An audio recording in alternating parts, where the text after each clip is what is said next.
Am I live? I'm so glad PlayStation mic doesn't pick up for fucking fan. Alright, jolly good. This is a game I never thought I'd be playing. um, I have watched RT Game play this before. Obviously, years ago, that was. But I have watched multiple times. It's a lovely RT Game video. But it's one of those games which I thought, yeah, I'll never be able to play it. Very, very much a PC, Steam only, whatever release. But no, I was hopping around the PlayStation Store the other day, and I just saw this, and it was on sale for £4, and I was like, all right, and I snatched it up immediately. I think it only released like 4 or 5 days ago on PlayStation in Complete Edition. I don't know what that means. Bonus stories.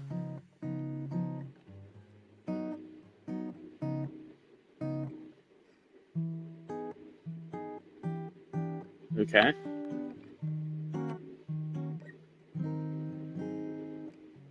More stories coming soon. Unlocks. 31 endings. And okay, so there's 4 other modes, right? So there's Kyle as Santa. I think RT unlocked a third one. I don't remember what it was though. There's Kyle as Santa. We got background, we got cursors, trails. Oh. Alright, 31 endings. Key. Is that to unlock something? What am I looking at? Alright.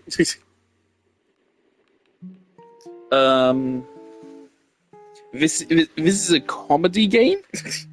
I think this is probably not going to be a great experience because I am not funny.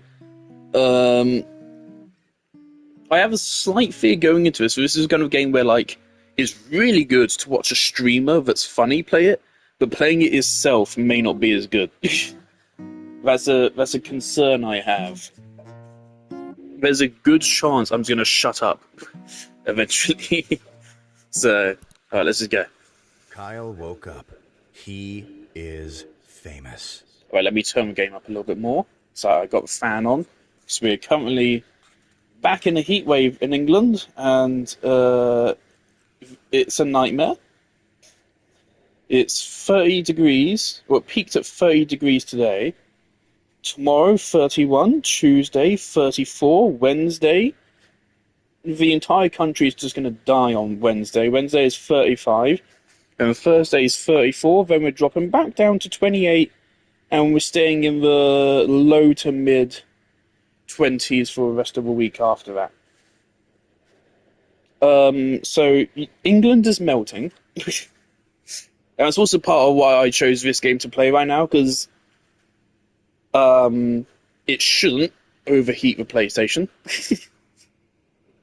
I'm genuinely scared to try farming the new Warframe missions or anything, because I'm scared it will have problems. Yeah, shit is bad right now. It's bad. Kyle woke up. He is famous. Kyle is host of the most popular talk show in recent memory, Stay Up Late with Kyle. Stay Up Late with Kyle has grown in popularity quickly in the last year, and the public has noticed. Inside has called Kyle a most excellent dumpy white man. Okay. Top Tech noted that Kyle is inspiring youth to explore STEM fields. Most other talk shows are dedicated to discussing Kyle and his personal details. He is Most 20 years online old. videos are best of clips taken from Kyle's latest broadcast. The eye of the world is upon Kyle. With great power comes Tonight great is responsibility. Kyle's most important guest interview yet. Stay Up Late with Kyle will be featuring Rachel May. She is a kind and lovely philanthropist. She is dear to the hearts of many. This interview requires preparation. Kyle cracked his eyes open, knowing today is his last chance to prepare for the interview. Kyle has 30 hours left. He must choose his actions wisely. All right. Also, I just saw it said I think it said the developer John Szymanski in the upper right. Obviously, Szymanski, probably Szymanski. Obviously, that mainly rung bells. So I was like, what is this related to fucking Iron Lung? No, it seems there's no relation. It's just the same name because that happens. But that's an awful coincidence. Awfully convenient. All right, let's go.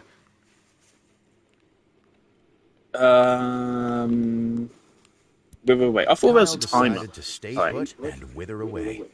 Kyle withered successfully and died. Shucks. Kyle Of course, is now unfortunately, a ghost. I This know does not a relieve good bit him of of this. his I definitely don't remember. responsibilities. I definitely don't remember all 31 endings for the interview, but yeah, I do remember a good amount of them.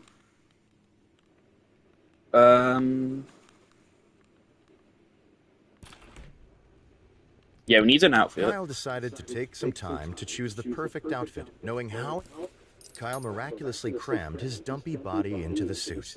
The chest pockets were filled with random knickknacks. It reminds me of the generator in Resident Evil 4, right? Kyle quickly crouched down on the floor, realizing his immediate need for... Kyle firmly pressed his ear into the carpet, hoping to hear some stray words from the neighbors below. I heard Rachel May is going on a trip out of the country soon. Oh, girlfriend, tell me more! Well, what I will tell you is that every night I don a mask that looks like a bug and fight misdoers. There was a stunned silence. Then a door opened, and someone exited the neighbor's apartment. Does that help in any conceivable way? Can I check for the stuff I have over top? Unfortunately, we don't have a true cursor here. It's just a... No, okay. Can't check what we have at the top.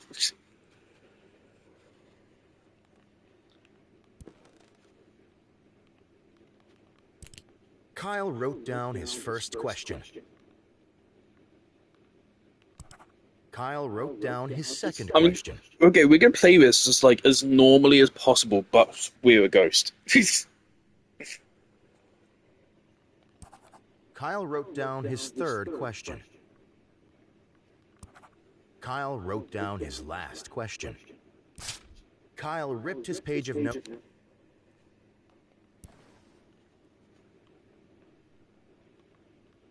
The key. Kyle grabbed the small key he kept in his desk.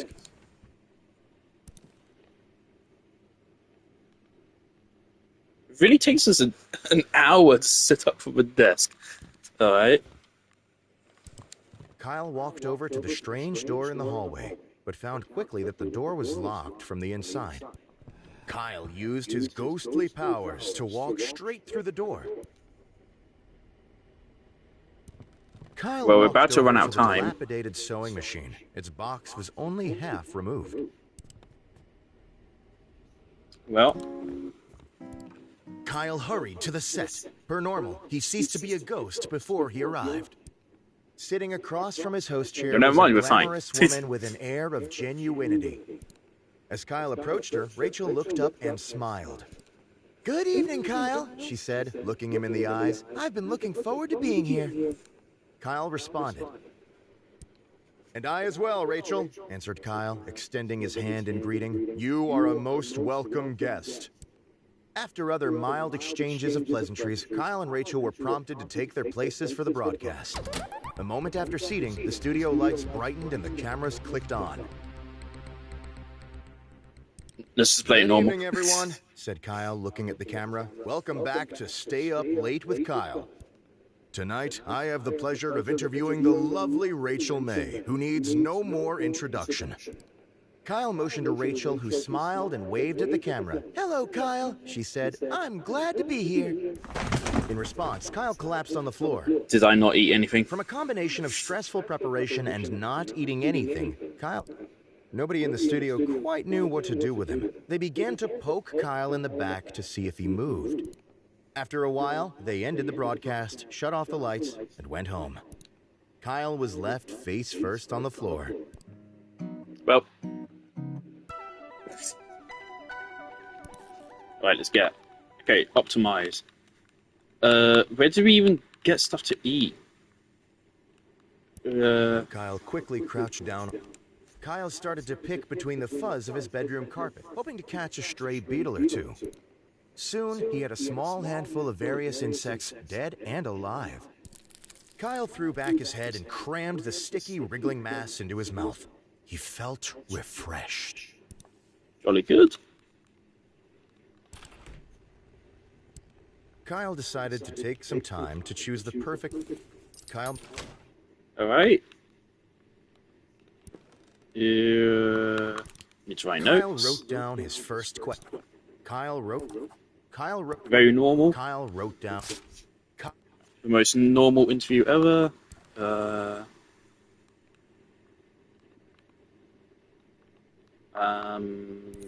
Kyle...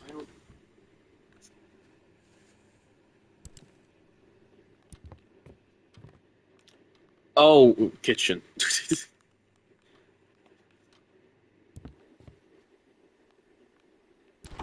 Kyle opened the fridge, intending to find something to eat.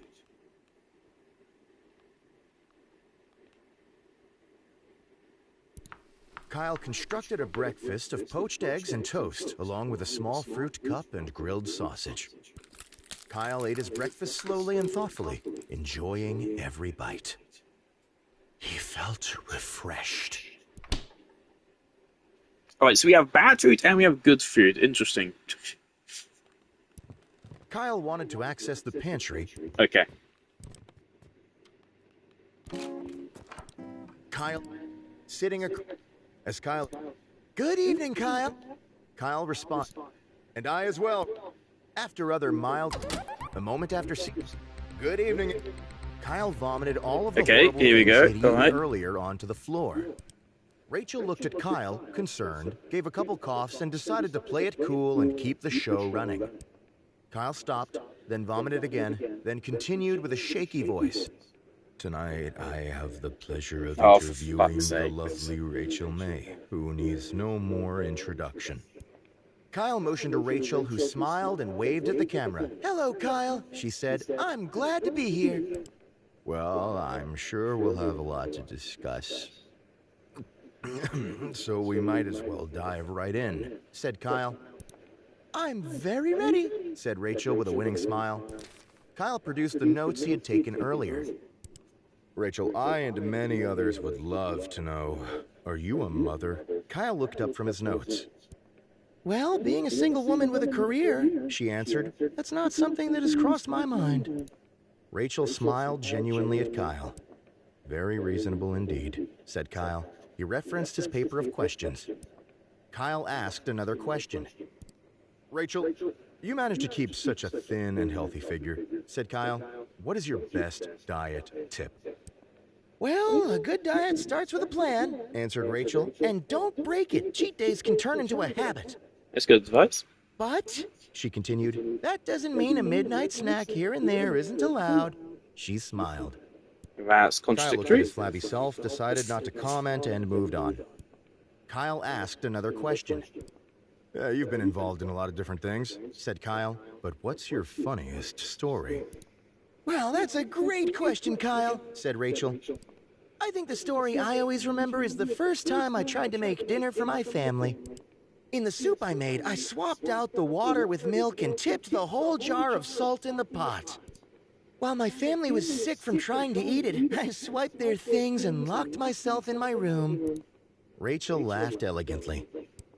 Kyle decided to move on. Yeah, sure. Okay. Kyle asked another question. We all have one. What's your guilty pleasure?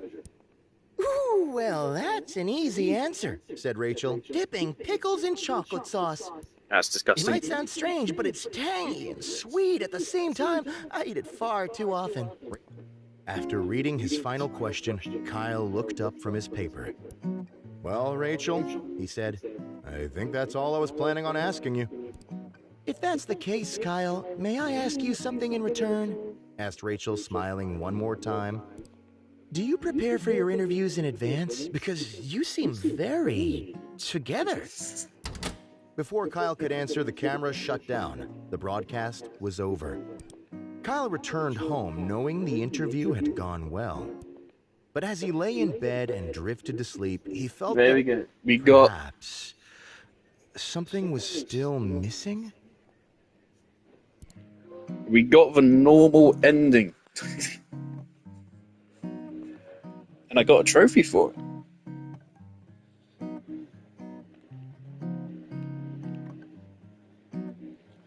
More world options. Alright, let's Kyle die decided again. Kyle is now. Uh,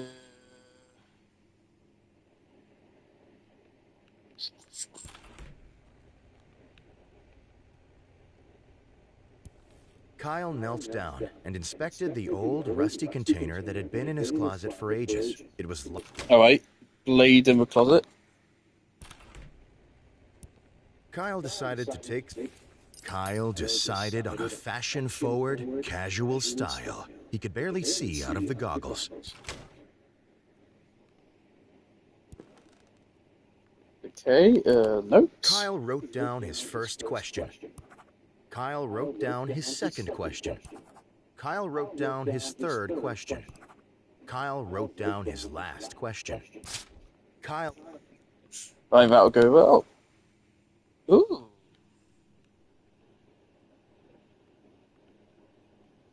Thing is, because we're dead, we shouldn't need the key. So let's take the flashlight. Kyle grabbed the flashlight, but after jiggling the switch, he found it was out of batteries. Terrific.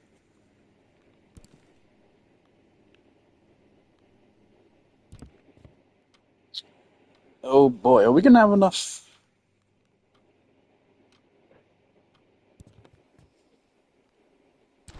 Kyle opened the fridge, intending to find something to eat. Kyle Eat. Kyle Check the door. Kyle walked over. Float through his ghost. Kyle used his ghostly powers to walk straight through the door. Never mind. Kyle hurried to the set. Per normal, he ceased to be a ghost before he arrived. Sitting across from his host chair was a glamorous woman with an air of genuinity. As Kyle approached her, Rachel looked up and smiled. "Good evening, Kyle." Kyle responded. Kyle stretched his arms wide, tilted his neck upwards, and was interrupted by his producer telling him and Rachel that it was time to start the show. Kyle shoved his producer out of the way, spread his arms wide, and began to scream loudly. He began to rotate slowly, screaming throughout, lightly brushing his hands against the faces of Rachel and his producer. After several minutes, Kyle was finished. He slowly put his hands to his sides and smiled. "I'm ready," said Kyle. Oh yeah. Rachel blinked at Kyle, shrugged, and walked over to her seat. A moment after seating, the studio lights... Good evening, everyone. Tonight, I have the pleasure of interviewing the lovely Rachel May, who needs no more introduction. Another time. Kyle motioned to Rachel, Well, I'm very ready. Kyle produced the notes he had taken earlier. Let's just rip a band-aid off. I ran over a puppy on purpose, said Kyle. Everyone in the studio froze. Kyle spread his hands out wide. It's a joke!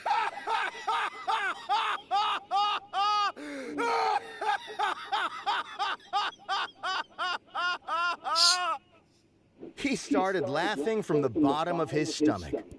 Nobody laughed with Kyle. Several minutes later, he stopped laughing and moved on. Minutes. Kyle asked another question. Rachel, am I a mother? Kyle looked at her very seriously. Rachel was visibly unsure of how to respond. Well, Kyle, I think you might be a better source of answering that question than I am. But do you think I'm a mother? Asked Kyle, pushing further. Rachel paused for a second before answering. I think you inspire youth to pursue STEM fields, she answered. Kyle asked another question. Hey, Rachel, ever eaten a raw egg whole? Asked. Like shell and all? Asked Rachel. Kyle continued. I have, like, a lot. It's really bad, though, so sometimes I spit it back up. There was a silence. It actually gets easier the more you do it, continued Kyle without losing momentum. So don't start, I say. Rachel chose not to answer and looked in another direction. Kyle asked another question. Rachel, do you feel guilty? Asked Kyle, hitting her with a hard question. Rachel raised her eyebrows. About what specifically, Kyle? Things. Things in general. Life. Rachel did not answer immediately. I think, she said, that everyone has things they regret, but those things aren't always what others would expect. Rachel folded her hands in her lap and didn't have anything more to say. After reading his final question, well, this is just normal. Before Kyle could answer, the camera shut down. Kyle but as he Fuck, we just did it normally. Okay.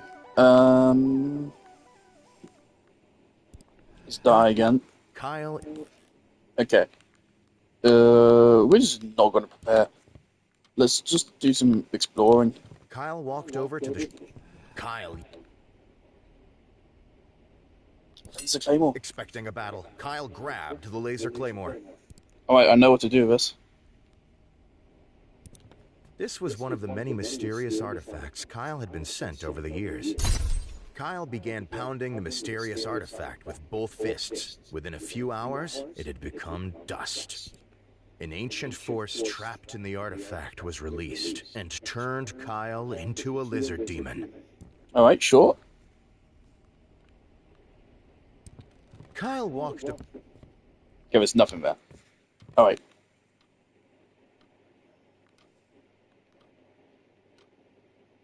Kitchen. Pantry. Kyle wanted to access the... Okay, are we... So we're no longer a ghost. Okay, brilliant. Bedroom. Closet. Kyle knelt down. Kyle took the laser claymore in his hand and slid it into the hole on top of the box. The box began to rumble slowly, but then Lost a it timer. shook harder and harder. Suddenly, with a snap, the box lid came loose. Kyle, giddy with excitement, grabbed the box to drag it into the light. With much sweating and pulling, Kyle slowly inched the box out of his closet. He began to giggle and drool. This is graphic. Soon, the box had been transported into the middle of the room. I don't remember what Kyle this clapped his is. hands together and gripped the lid on either side. With a tug, it tumbled to the floor, revealing the contents of the box. There was nothing inside. Kyle was incredibly disappointed. This had been an opportunity for him, a way to find something new, a way to break up the routine. Suddenly, Kyle was struck with an unquenchable feeling of boredom about his life. Kyle jumped to his feet and burst outside, hungry to find anything that could give his day a feeling of interest. Painfully, Kyle started grabbing anything he could reach, smashing it into his face to see what it could possibly do for him. Rocks, benches, people, squirrels, and the ground itself fell into Kyle's grasp. But soon, his energy began to wane. Slowly, sadly, Kyle made his way back to his apartment, quietly grabbing small items off the ground and rubbing them against himself. Kyle slowly sank into his bed, as bored as when he had left earlier that day. He looked at the ceiling, feeling hollow. The day had been very hard. As he slowly fell asleep, Kyle wondered what he could possibly do tomorrow to inspire a new sense of interest in his life. He didn't know it then, but tomorrow, Kyle would try something new. Oh wait, we unlocked hot dogs already. Okay, I thought it would take much longer. Kyle, No, let's still die. Kyle...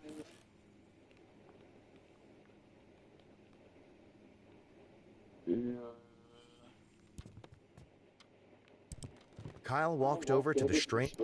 Kyle used... Oh, it's back here anyway. What am I doing?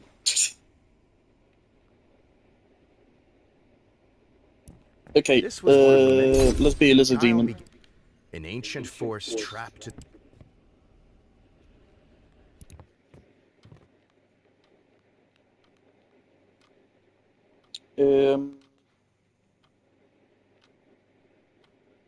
Let's just prepare normally. Kyle opened the fridge, intending to find something to eat.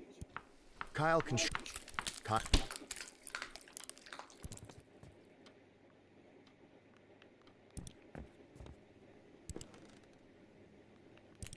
Kyle wrote down his first. Kyle wrote down his second. Kyle wrote down his third question. Kyle ripped his.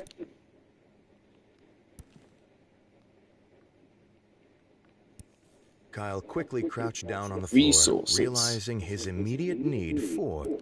Kyle began to comb through the damp piles of filth and mold on his floor in search of helpful items. After finding and eating a few bits of crumbs and old cheese, Kyle found something much more important. Indeed, it was the corpse of Harry, a friend that had gone missing years ago while at Kyle's house. Kyle was glad to see him again, but was unsure of whether to interrupt such an important day with Harry business. Oh dear. All we did was become Lizard Demon. What's the deal with Kyle Harry? hoisted Harry onto his shoulder and took him outside. Kyle began dragging Harry's body down the street, drawing many, many stares. Kyle knew exactly where he needed to take Harry's corpse, on a lovely playdate, just the two of them. Kyle and Harry started at the arcade. Kyle used Harry's arms to operate the joysticks and push buttons. After 5 or 6 different games, the two friends had enough tickets for a single candy bar. They took their prize to the local park for eating. Kyle tried to feed some of the chocolate bar to Harry, but Harry seemed to not have an appetite. This is awfully After sad. eating, Kyle noticed a nearby playground. He dragged Harry over. Kyle tried to figure out a way to swing Harry onto the swing set, but lacking the ability to grip, Harry kept falling out.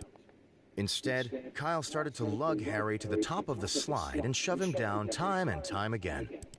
Finally, Kyle took Harry to the movies to see as many popular films as their pocket change allowed. Don't have any. Kyle quickly found that he had no pocket change, so he searched through Harry's pockets until he found his wallet.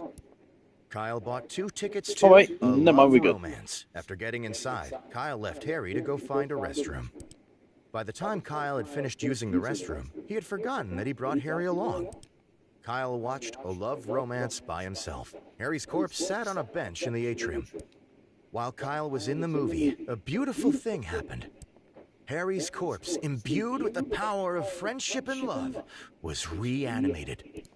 Harry's old, rotten flesh gained color and life. His fingernails regrew. His missing eye came back. By the time the movie was over, Harry was able to greet Kyle with a large, friendly hug as his old self. Oh man. I would almost love to see an actual animation of this, but it would kind of... It defeats the purpose, doesn't it? Kyle was confused, but delighted to have his long-lost friend meet him on his way out of the theater. The two made plans to get drinks together and parted ways for the day. Kyle returned home, forgetting about the interview with Rachel. Why we helped your friend?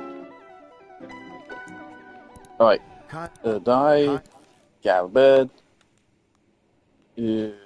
Closet. Outfit. Kyle decided to take some time. Armor. Kyle was unsure of what exactly caused him to decide to wear his armor, but it felt like the right thing to do.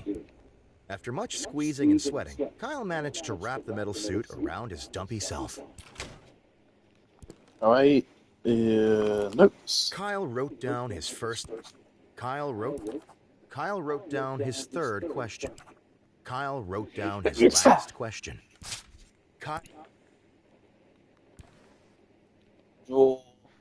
Okay. We don't need the key. Flashlight requires a battery. Don't know what change does. But we can get some CDs. I think I know what a CD does. Sure, pick it up. Oh, okay, there's multiple options.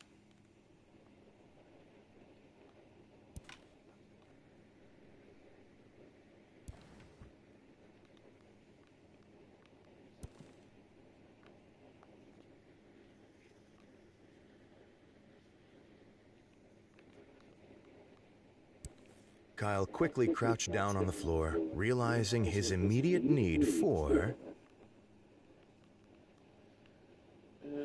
Is gossip going to be any... Oh, actually, let's take the Kyle bugs. started to pick... Soon, he had a... Kyle Yeah, save them stashed for a later. wriggling mass... Oh, we need to eat. Kyle opened the... Kyle constructed... Kyle ate his breakfast... Okay, just barely Kyle fit. hurried to the set. Per normal, he ceased to be a ghost before he arrived. I forgot to become a demon. That's the whole Sitting point of this across from run. his Oh, host well. chair was a glamorous woman with an air of genuinity. As Kyle approached her, Good evening, Kyle responded. And I as well, Rick. After a moment. Good evening, everyone. Tonight, I have the pleasure of interviewing the lovely Rachel May, who needs no... As Rachel started to reply, Kyle clamped his hand over her mouth. Hush, he said. I need to do something before we can continue. Kyle removed the CD he had brought to the interview and placed it in a nearby player deck. The sound system kicked into action, piping Kyle's music throughout the studio. Rachel briefly listened, a blank expression on her face. Smiling, Kyle closed his eyes and enjoyed the music for a moment. Then, he spoke. All right, now everything's ready. Let's begin. What music did we pick? Did I pick the dance music? I feel like I picked dance music.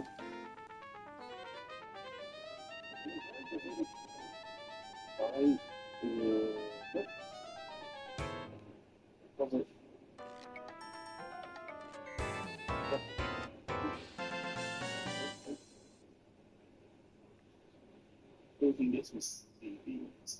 I think I know the CD does. Sure, pick one. Oh, okay, this one.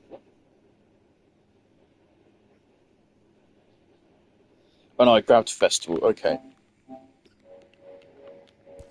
Kyle produced the notes he had taken earlier. A burning question from the fans, said Kyle. Beef, do you prefer it mashed or blended? I'm sorry, Kyle, said Rachel. What on earth is this music? It's very... well, it's something. It's an old favorite, Rachel, said Kyle. This is what I grew up on. It's part of my most special collection. Kyle and Rachel sat silently, the music playing in the background. Rachel began to frown. Suddenly, the wall next to Kyle exploded. Through the hole stepped several men in dazzling, flamboyant costumes of bright color. They held guitars, pianos, and other instruments. Kyle, said the man in front. we are the band of your childhood. Kyle's jaw dropped, smiling. He put his hands to his cheeks. His eyes sparkled. We have come to issue a grievance about playing our music on TV without a license. The man took his guitar in both hands and began slamming Kyle's face repeatedly. After several hours, the grievance had been sufficiently repaid. The band left through the hole they had created in the wall. Kyle lay on the floor, thinking about what had happened. Rachel slowly slid to his side. Are you feeling okay, Kyle? She asked. She had a concerned expression on her face. Have you ever met your childhood idol, Rachel? Asked Kyle. The person you looked up to for as long as you can remember? I can't say I have, said Rachel. Kyle raised both fists into the air. It feels amazing!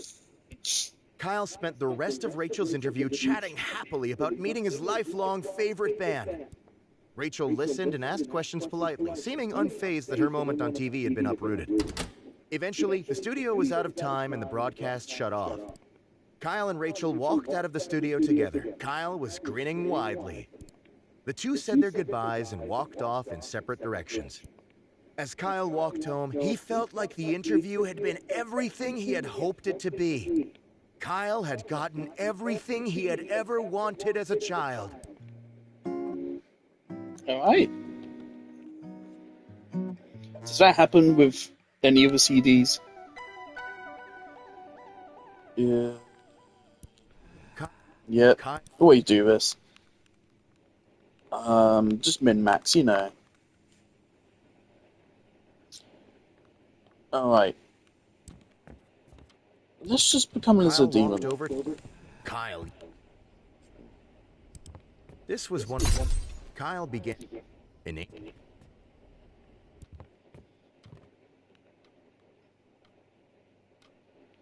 Let's just leave.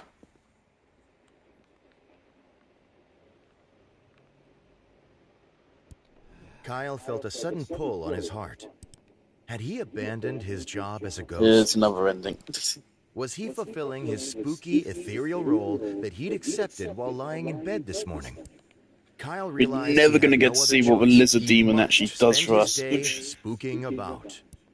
Kyle decided he should make a plan about who or where he should spook.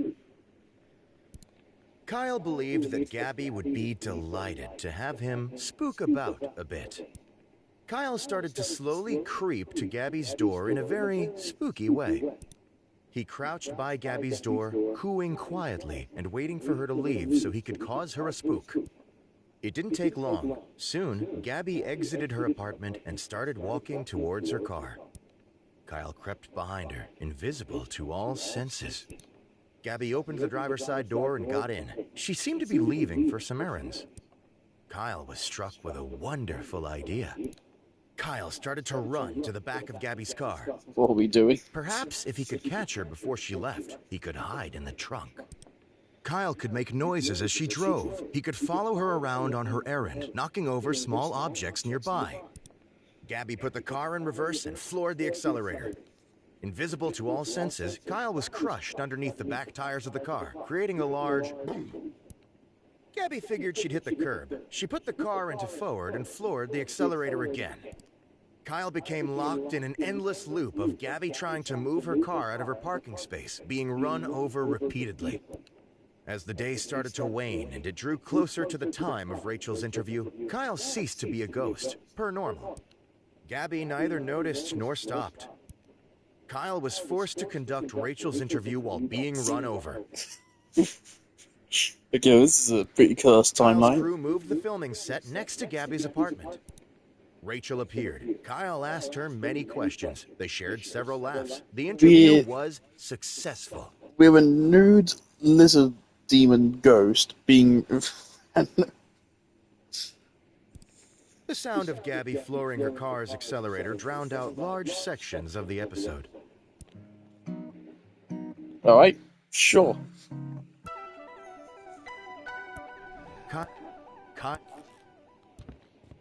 Let's just speedrun Kyle, these. had he? Kyle decided he should. Kyle thought that it would be best to continue his daily course, but with a twist. Today, he would still go to his studio, but instead of conducting an interview, he would haunt. Excitedly, Kyle made his way to the studio early to find the best spot to conduct his ghostly duties. The studio was empty. Being so early, the crew wouldn't arrive for several hours. Kyle gleefully skipped around the building, finding the best spot for himself to hide. After searching for some time, Kyle decided to hide behind the guest chair. Kyle quickly placed himself down and drew his legs to his chest. Soon, the crew began to arrive and set up for the interview that night. Invisible to all senses, Kyle went undetected. He watched as cameras were set up, screens were turned on, and pages were flipped.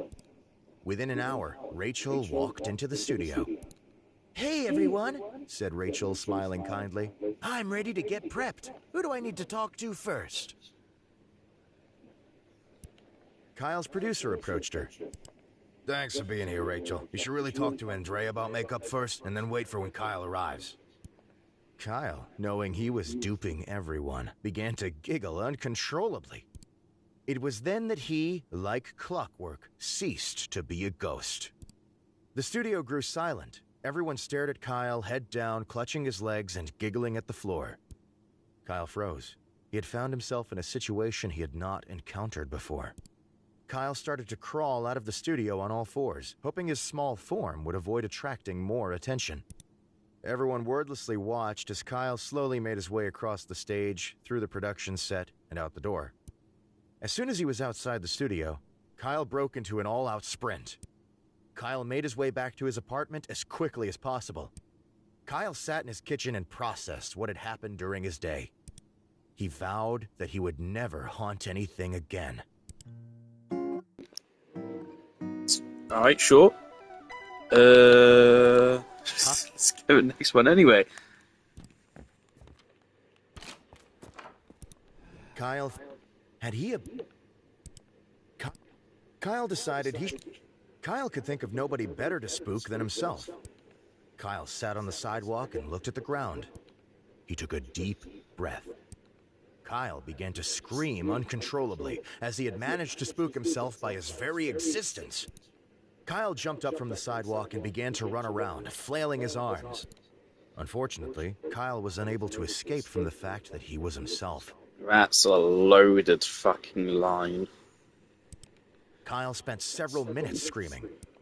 But as he screamed, Kyle realized it was becoming time for Rachel's interview. Continuing to scream, Kyle traveled to his studio. That evening, Kyle tried to do well by his duties and conduct the interview with Rachel. But being able to only express pure terror, the episode consisted only of Rachel watching him scream. The episode was very popular. Kyle was asked to continue screaming in the next episode, and the next. Kyle's show was rebranded to Kyle is Scared with Kyle. The studio went on to produce many episodes. Kyle remained existentially terrified of himself. It's pretty average. Alright. What do we want to do this time? Oh, I know. Okay. Kyle decided to take some time to choose the perfect... Kyle chose the pasties made out of mashed skunk flesh. Sure, I Getting don't know the if that slimy matters. garments to stay proved difficult, so Kyle opted to stick them to his body with hot glue. Alright. Let's get our notes. Kyle wrote down... Kyle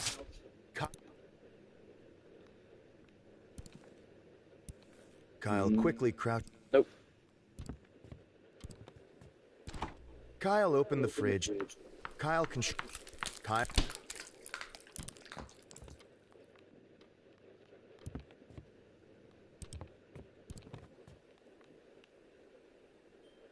We have notes, questions. Yeah, we got everything.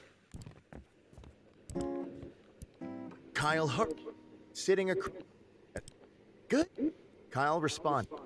And after other good evening. Tonight, I have the pleasure of interviewing the we can either continue and accuse her of being guilty, or we can become her. Let's continue and accuse her of being guilty. Kyle produced the note. Rachel. Are you guilty?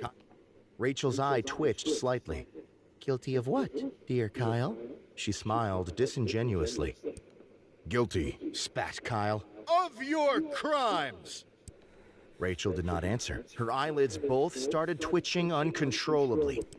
Kyle asked another question. Oh. That's just it.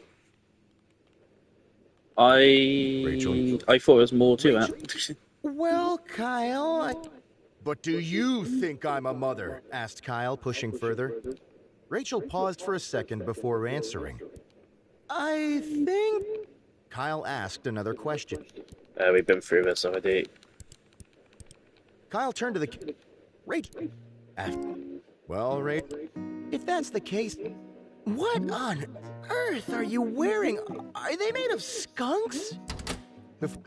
Kyle... But as he lay...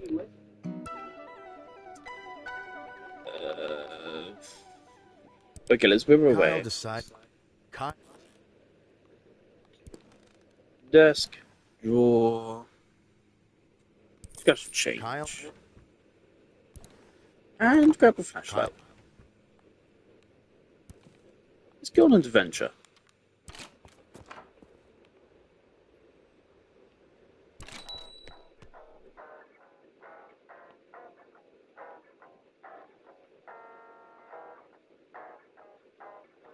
Don't know what we need the flashlight for, though. Kyle asked the store attendant whether or not they offered any free samples to important customers. The attendant gave Kyle a confused and slightly vacant look. Kyle began to beg for a free sample. Wanting Kyle to leave, the attendant grabbed a decrepit phone meant for spare parts and held it out. Kyle took the phone placently from the outstretched hand and said quietly, "Thanks for your service." Kyle now has this phone to use forevermore. All right, sweet.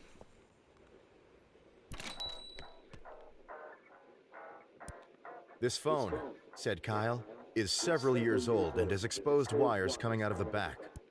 Kyle continued, "Also, the screen has had issues ever since I used it to hammer nails into the wall.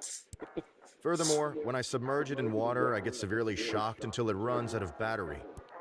The attendant looked at Kyle, pursed his lips, and said nothing. Feeling he had made his argument, Kyle decided to leave. All right. No, we're not done here.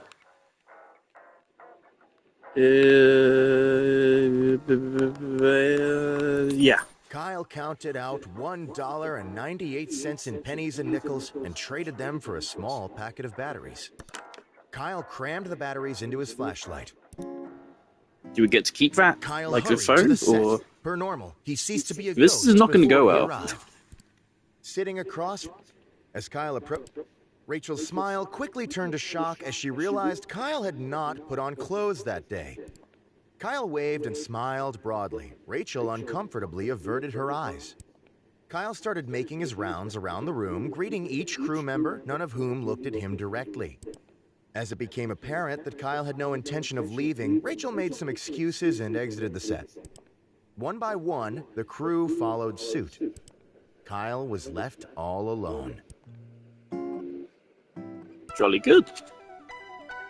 Oh, we can doom scroll now. Kyle started to scroll through news articles on his phone. Stay Up Late with Kyle ranked #1 and #2 show on television. New East Bridge being constructed after being found to not actually exist. Authorities investigating. Another grand larceny and crime spree streak. Evidence points to perpetrator fleeing the country. Rachel May to unexpectedly leave the country on very, very long vacation after interview tonight. Who is the bug vigilante recently spotted pursuing larcenists? Kyle fails to show up to several charity events. Bug vigilante shows up to charity events with fresh-baked pastries. Donations flourish. Hot dogs making resurgence as fuel source for both humans and tugboats. Phone model recalled. Techno Gym stores blame overuse by customers. Kyle's phone exploded in his hands from overuse. Okay, sure. That's one way to waste half our time.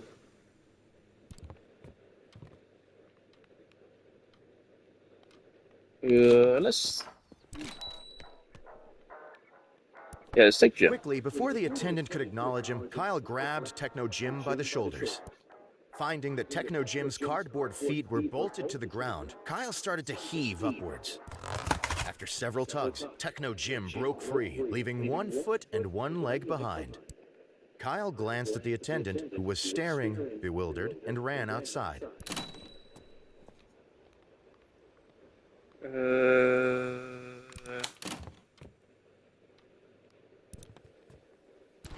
Kyle. Do we have time to prepare?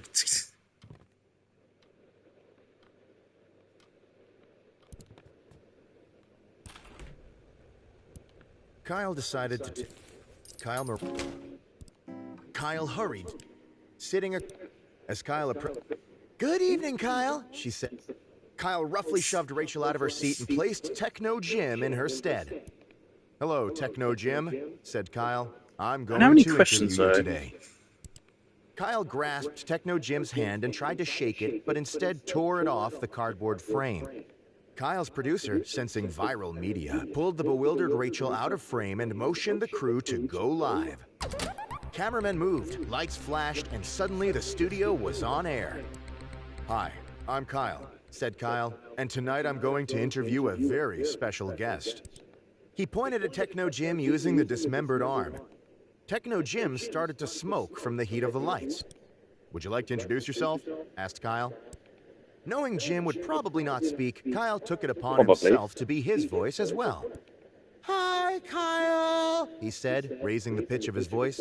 My name is Rachel May, and I'm a very special guest. Rachel's expression of confusion turned to shock. Well, Rachel, you look way too thin and absolutely terrible, and you should feel ugly. Kyle gave Jim a meaningful stare. Wow, Kyle, he said. I sure wish I could look like you. Techno Jim burst into flames. Instantaneously, the sprinkler system initiated. Curtains of water poured down from the rafters. Within seconds, the production equipment was doused in water. The set was soon aburst with electrical fires.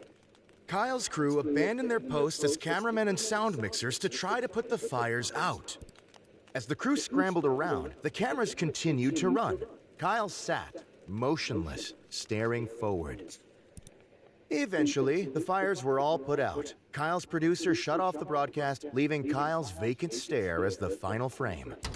Kyle's ratings skyrocketed. Jolly good. Techno Jim became a staple on the show, often ending up destroyed by the end of each episode. Although Rachel did not come back on the show, her cardboard portrayal did. Rachel was very popular.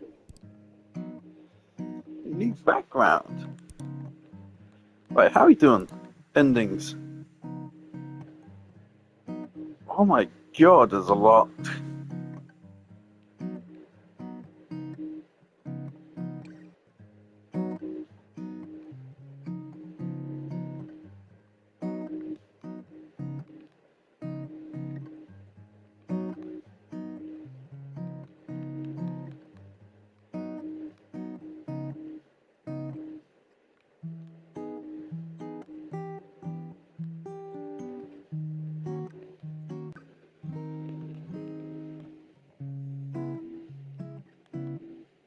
Around town. Oh my god.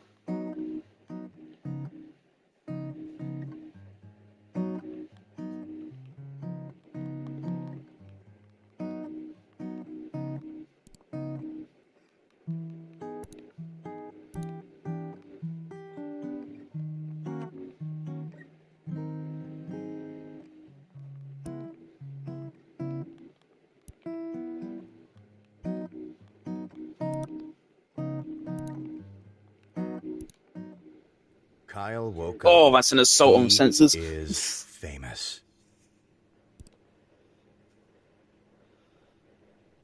Alright, what do we want to do?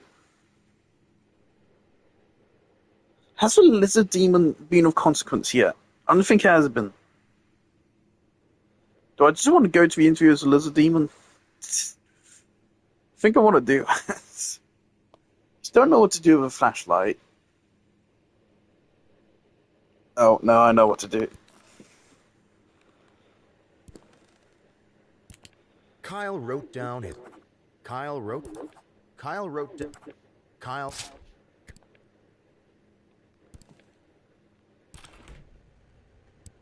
Kyle decided...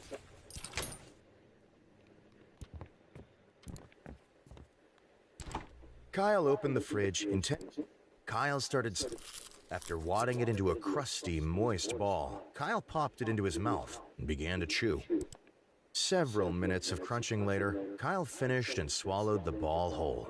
It felt sticky in his stomach. That's horrifying. Oh god, we can't. Kyle wanted to access the pin. Okay, well, we only can have bad food. I'm sure that will go well. Got questions, we got clothes, we got some food.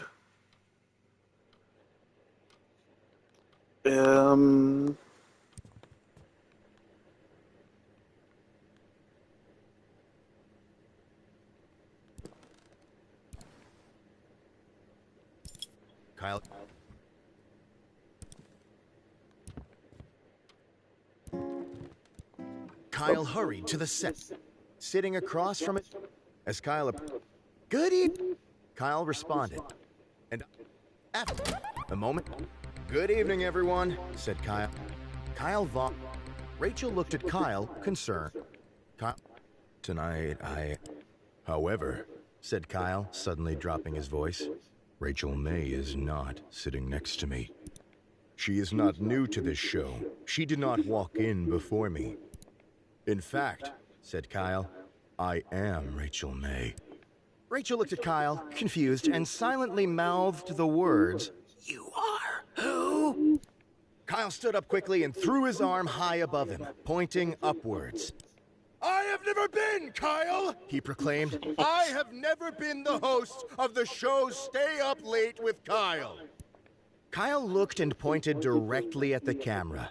I am here for but one reason, to interview myself. Kyle sat down in his chair and went to produce the notes he had taken earlier. Kyle read the first question on his list. Is your mother a mother? Kyle replied, no, because I am my mother. And, continued Kyle, I am your mother and everyone's mother and also Rachel and Kyle and... I'm also your children and that woman you met in the coffee shop yesterday and your high school best friend. Lower bus moment.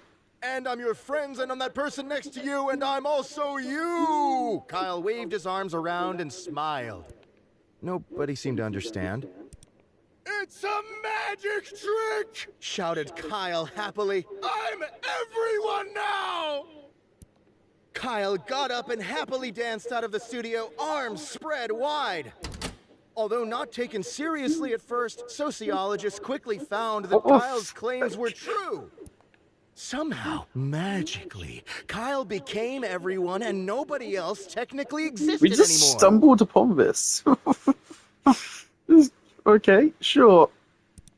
After a massive amount of study, it was found that Kyle had stumbled upon a very unexpected sociological loophole. Nobody really knew what to do with this newfound discovery, so they decided to do nothing.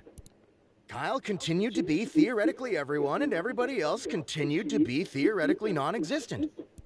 It was a strange time to be alive. Alright, sure. Let's reset to interview. Kyle responded. A moment after. Good evening. Kyle. Right. Kyle.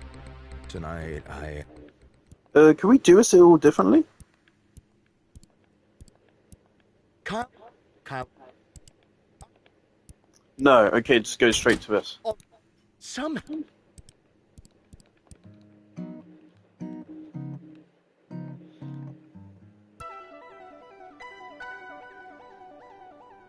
Alright. Get changed? Kyle just.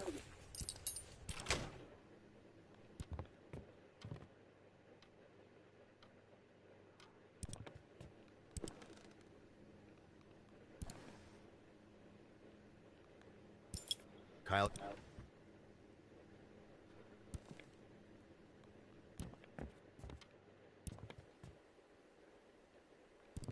Kyle wanted to access the pantry door locked.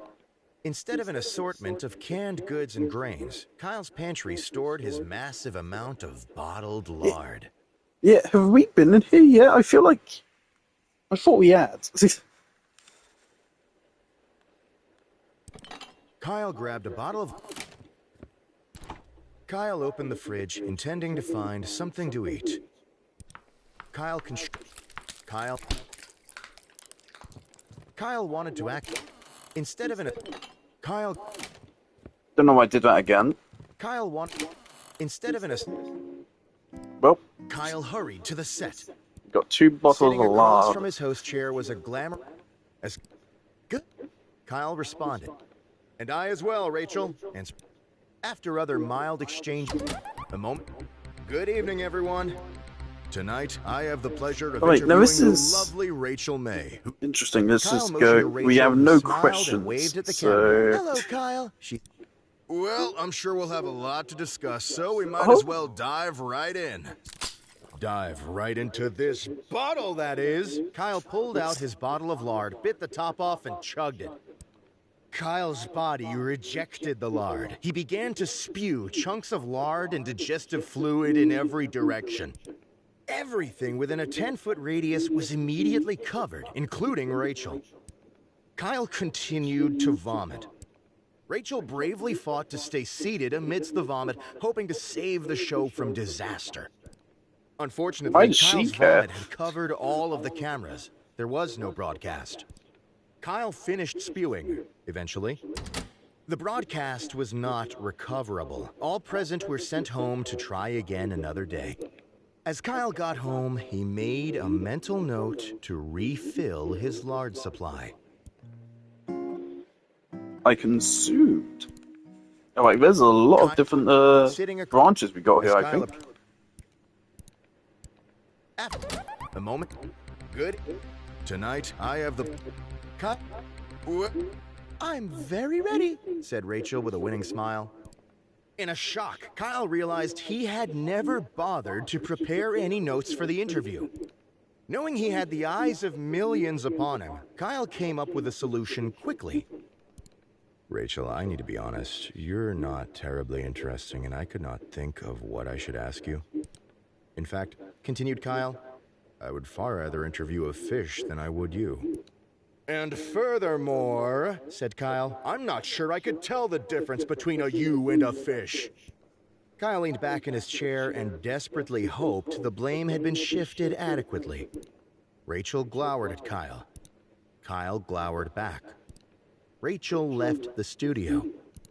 Kyle no longer had a guest and spent the next 42 minutes staring at the camera silently.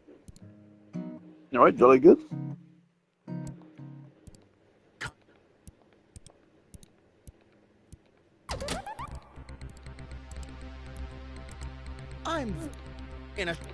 Knowing he had...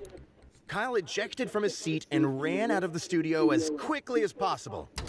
After it became apparent that Kyle was not coming back, the producer ended the episode and everyone went home.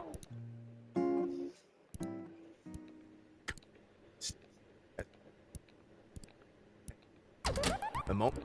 Good. Knowing he had... Kyle slumped in his seat and played dead. Kyle, what are you up to? Asked Rachel, still smiling. Kyle did not respond and hoped nobody would ask questions. Kyle, why are you pretending to be dead? Asked Rachel. I can see you breathing. Kyle held his breath. The producer whispered to Rachel over her earpiece. Give a couple of slaps across the face and see if he wakes up. Rachel got up from her chair, walked to Kyle, and slapped him firmly across the face. Rachel slapped Kyle continuously, trying to get him to stop play acting. Other members of the crew stepped into frame to start slapping Kyle as well.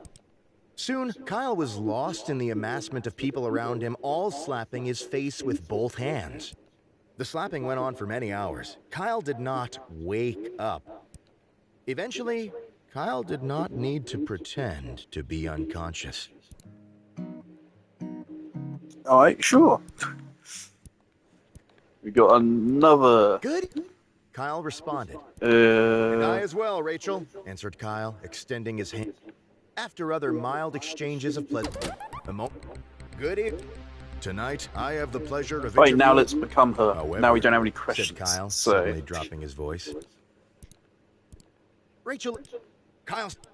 I have never... Kyle looked and... Kyle sat down in his chair and went to produce the notes he had taken earlier. It was then that Kyle remembered that he had not bothered to prepare any notes for the interview. Realizing he did not know how to handle this situation, Kyle began sweating profusely, but he continued. Firstly, he said, Is your name Kyle? No! Kyle slammed his fist down repeatedly. Then he stopped talking. A thick, uncomfortable silence hung over the studio. The silence did not end. The cameras continued to roll. Nobody moved or spoke. Eventually, Rachel got out of her chair and walked off screen. One by one, members of the crew followed suit. Eventually, Kyle was left alone in the studio, camera still running, silently sitting in frame. This episode of Stay Up Late with Kyle became the longest episode in television history. Kyle continued to sit in front of the camera all night and into the morning, wishing it would end. As evening fell again, the crew shuffled back in one by one, getting in places to film that day's episode. Kyle continued to sit motionless, cameras rolling, as the crew chatted about their days and got in position. Eventually, the crew officially started the next episode. Kyle was prompted to introduce himself again. Kyle had produced an incredibly artistic episode. Alright, sure. I think that's all what we can get out of that. How many endings is that now?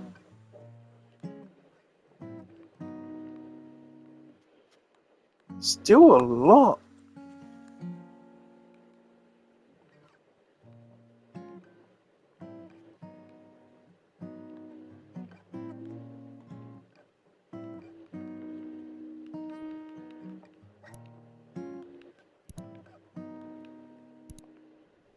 Kyle woke up. Okay. What more is there we can do? I don't think we've seen our neighbors yet, and we still haven't seen Lizard Demon. Alright. Kyle.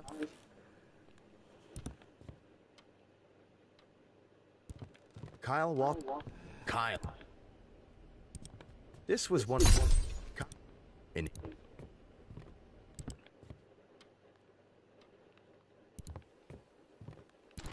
Kyle opened. Kyle.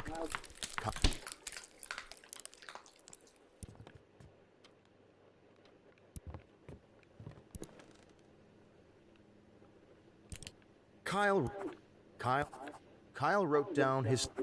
Kyle.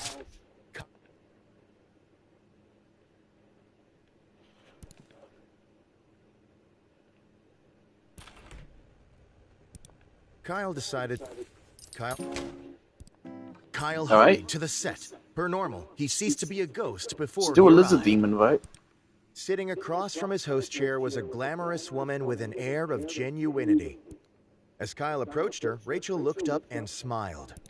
Rachel's smile turned to horror as she realized she was looking not at a human, but a lizard demon. Pandemonium ensued. Scripts went flying, crew members ran in all directions, lights were knocked over. As Kyle watched the chaos around him, his lizard demon form enveloped his last shred of humanity. Kyle grew to a massive size. Within minutes, he had demolished the now empty set. A local force of 5 spunky teenagers in brightly colored apparel arrived at the scene to fight Kyle. As the teenagers swung at him with their spunky, individualized weapons, Kyle pushed them over with his foot. Kyle's rampage of the studio ruins continued, but in another part of the city, a hero was rising up. In a dusty apartment on the top floor of an old skyscraper in the oldest part of town sat a large man named Frank. Few people in the world knew that Frank existed. Fewer knew his name. Frank was watching the local news. A story about the studio rampage was playing. Quickly, Frank got up from his chair. He opened a small door hidden behind a poster on his wall. Inside was an unbelievable mound of fat-ridden foods, unrefrigerated and fairly rotten. Frank began to consume the mound at a frightening rate. His body began to puff. Frank expanded, faster and faster with each minute. He burst through the roof. Within minutes, Frank was a towering behemoth. He rolled across the city, rebounding off of buildings and getting cheers from onlookers below. Alright. Approaching Kyle, Frank gave a long, painful heave upwards into the sky. To Kyle, the sky turned black. He looked upwards to see the monstrous figure hurtling towards him. And in a moment, Kyle was completely enveloped in rubbery fat, unable to move or make noise. Frank was quite tired and passed out where he lay. Several years went by as Frank slumbered. As Kyle was held in Frank's warm, fatty embrace, his humanity began to return. Okay. When the first winter came, Frank's body recycled his fat for resources. Over many months, he shrank in size. Eventually, Kyle was human and Frank was thin. They both walked away from the scene as new men. Neither realized how much time had passed. Alright, sure. Okay, it might be time to switch profession. Kyle thought very... Kyle laid in bed for a moment, thinking about the day ahead. He would produce another episode of his long-running show, yes. Kyle thought about making breakfast, the same breakfast he'd been making for the past 9 years.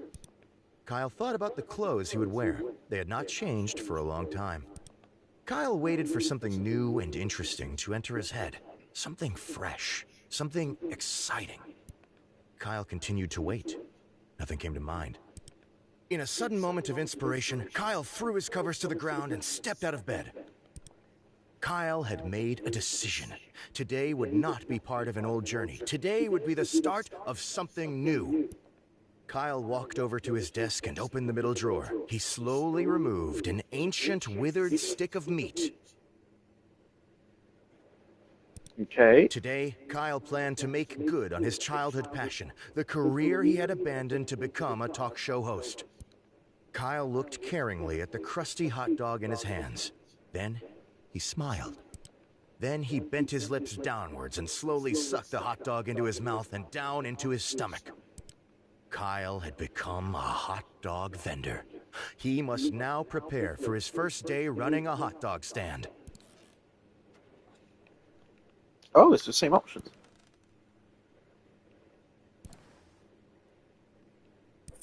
Kyle searched through his desk to find more hot dogs that he could sell.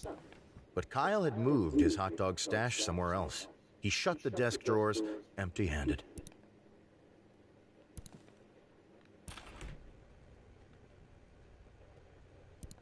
Kyle decided to take some time to choose the perfect... Kyle put on his hot dog suit, which he had made by stitching hot dogs together when he was a child. Feeling fairly hungry, Kyle bent over and took a large bite out of his suit. He felt refreshed. It wasn't enough. Kyle continued to eat his clothing. Soon, Kyle had eaten most of the suit. The chunks that were left were enough to act as clothes, but barely. Kyle felt satisfied. The hot dogs had nourished him greatly, functionally giving him more time in his day. Hell yes, okay. Kyle quickly crouched down on the... Kyle started looking around for hot dogs. He crawled around, spreading layers of mold to the side with his hands and picking out interesting items. Kyle couldn't find any hot dogs, but instead he found a pile of love letters he had written in high school. Kyle pocketed the envelopes and got back to his feet. Right, we got a lot of things to work with.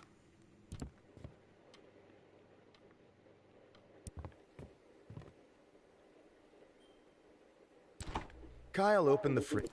Kyle searched through the fridge, trying to find hot dogs.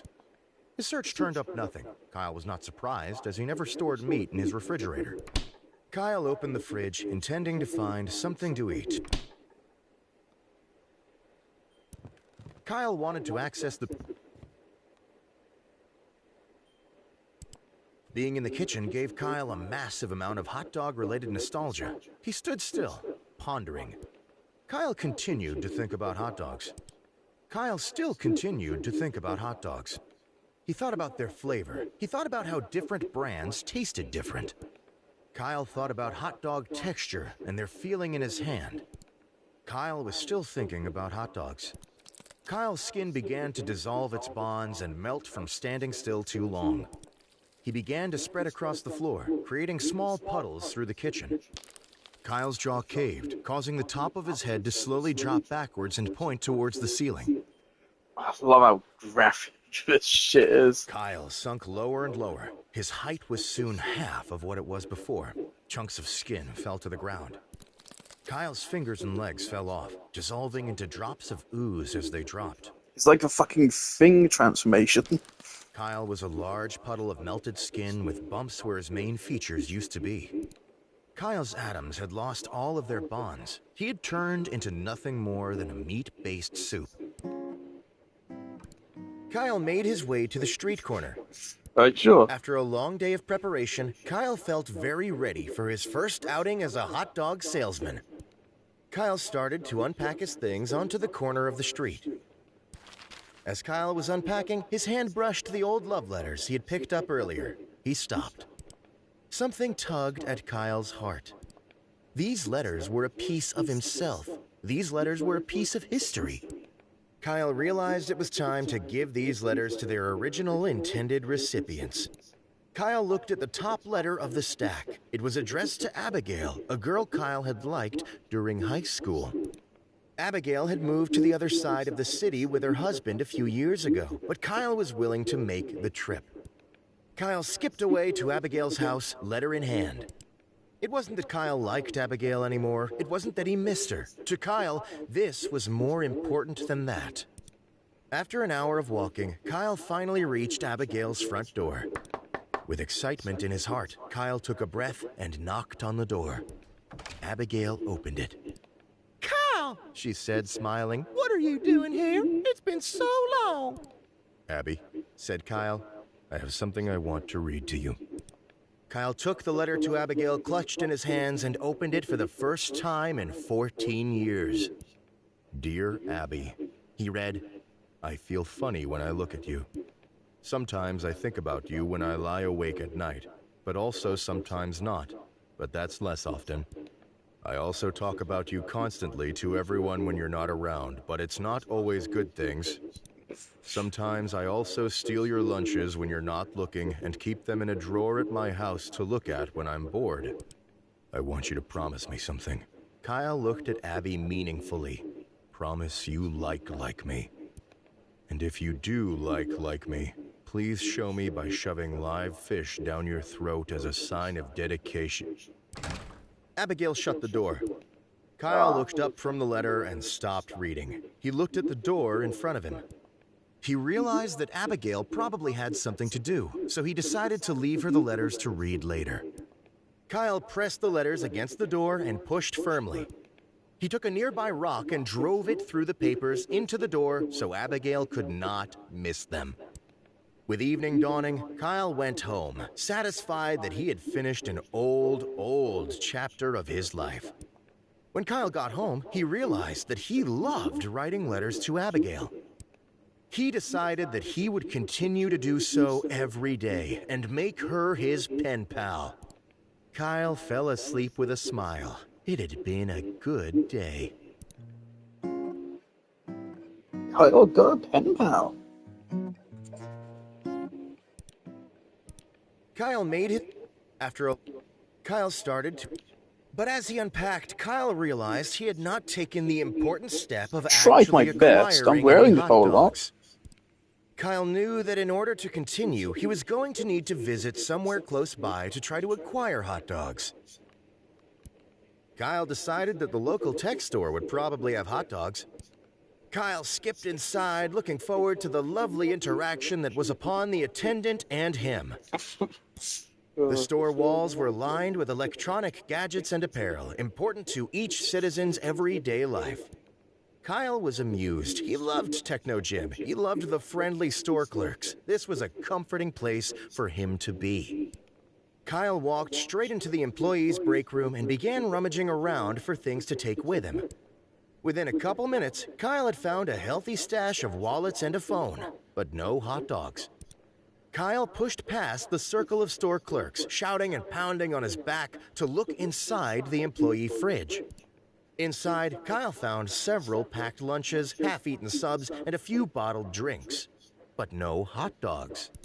Kyle slid his way through the crowd of employees and law officials and walked outside. The sun was setting, creating a soft glow of orange in the sky. The birds twittered. Kyle lifted his head high and breathed in deeply. He smiled. Maybe selling hot dogs wasn't what was important. The world was lovely, shining. Kyle felt like he needed to appreciate nature. How did we get here? Kyle was flattened by the SWAT helicopter that had been called to stop his tech store rampage. Kyle had been properly stopped. Job well done. The SWAT helicopter flew away. Being now completely flat and also washable, Kyle became the first reusable source of printer paper. Companies rented Kyle for days and months at a time to help increase printer-related productivity and reduce waste. Kyle single-handedly reduced greenhouse gas production by 56%.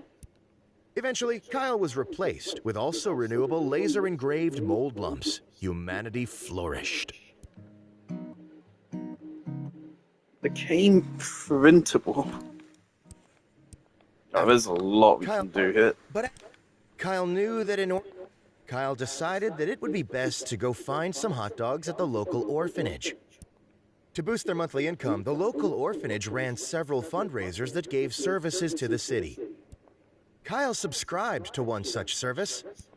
Volunteers would mash the orphans' toys and dead pets together and distribute the paste from a faucet behind the orphanage. Okay. Residents of the city could pay a subscription fee to use the faucet for a certain period of time every day. Kyle had become a regular paste subscriber to get cheap food, juice, or glue depending on what he needed. Kyle walked behind the orphanage and swung open the faucet, hoping today's slurry was suitable to make hot dogs from. For a moment, nothing came out, but then, with a loud burst, the faucet started spewing out orphans. The orphans had staged an uprising and were escaping through the faucet. Finally, free to the world, the orphans rushed forward, crushing Kyle beneath their feet. The orphans knew exactly what their plan was to be. They wasted no time putting it into action. Several orphans quickly constructed a large building. Others called their contacts in the marketing industry. Within minutes, the orphans had constructed a large hot dog restaurant. Immediately, denizens of the city began flooding through its doors to buy hot dogs. It was not long before the orphans had completely taken over the local food industry. The reach of the hot dog shop increased. People stopped buying other food. Grocery stores closed. But the orphans were not finished. They soon expanded their business to all outlets. They monopolized insurance, retail, production, art, entertainment, and everything in between. Stay Up Late with Kyle was taken off the air to be replaced with various orphan broadcasts. Soon, everything that Kyle was known for had been replaced with something orphan-related. Nevertheless, Kyle remained famous as the man who released the orphans and was featured in all of the orphan history books. Kyle did not sell any hot dogs. All right.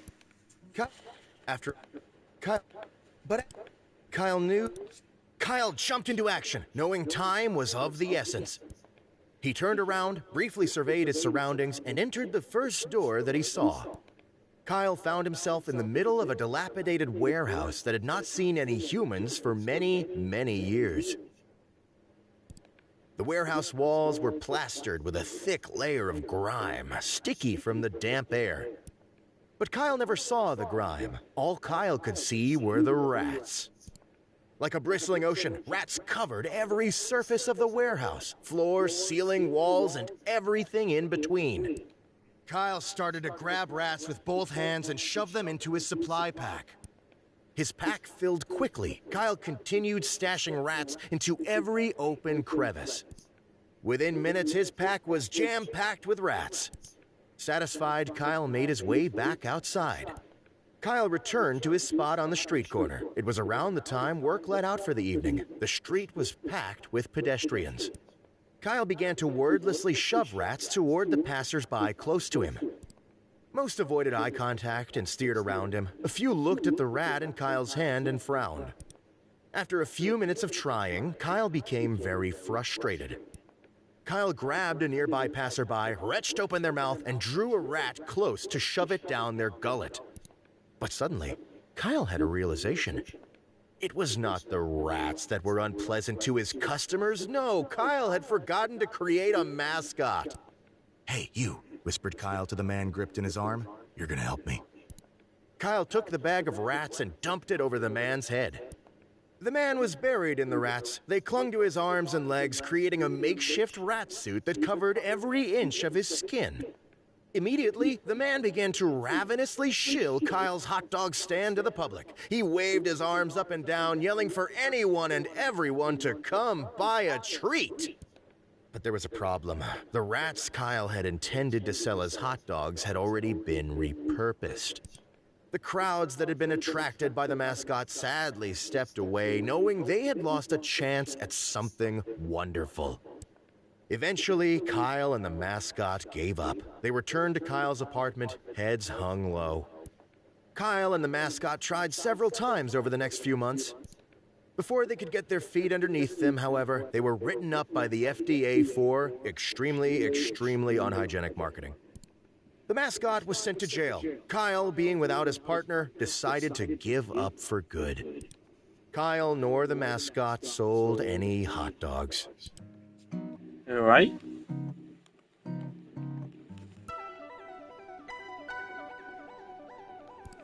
Kyle's It's just the same. stay up. New East Bridge being... Kyle's phone exploded. Alright, sure.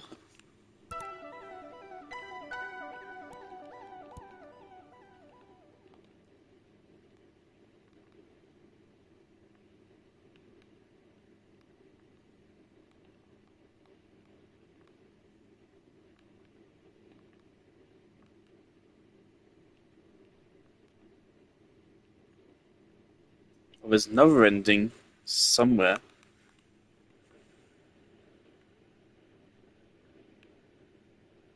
Oh, the endings are categorized based on the image of the back.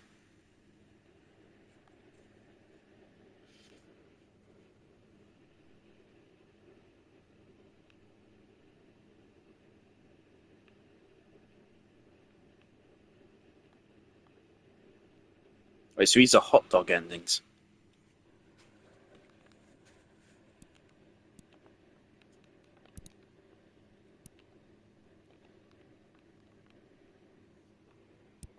Kyle decided... Kyle decided to take some time to choose the perfect outfit, knowing how important appearance is. Getting the slimy garment... Kyle Hang on, quickly are we- crouched down. Kyle thought very... No, we're Kyle not hot laid dogs in bed anymore. For a moment. Kyle had...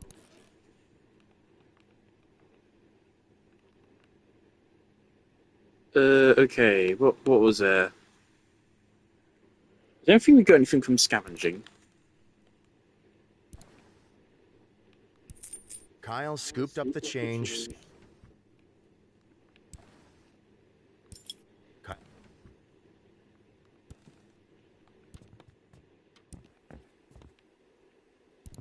Kyle wanted to act. The pantry door. Instead of an assortment of canned goods and grains, Kyle's pantry store. Kyle grabbed a bottle of lard and stashed it. No, we can...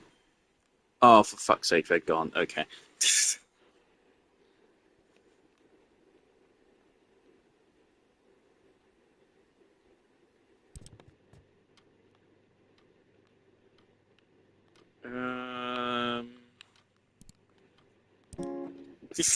Kyle, but there was.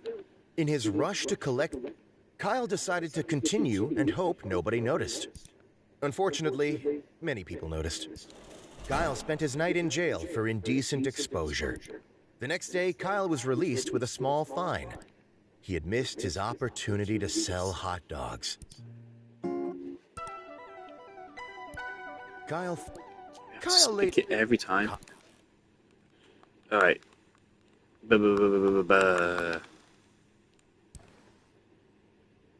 Key. Kyle...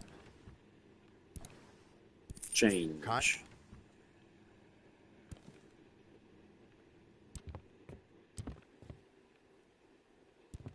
Kyle wanted to act. The pantry. Instead of an assortment of canned goods and grains, Kyle searched around we the got hot pantry for a dogs? selection of hot dogs. After a few minutes of searching, Kyle found several stashes of old hot dogs loose and in paper bags. He gathered them together and saw that he had a serviceable amount of hot dogs.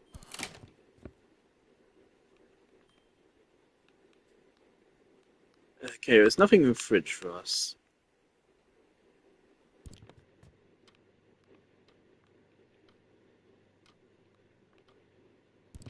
Kyle walked over to the strange door in the hallway, but found quickly that the door was locked from the inside.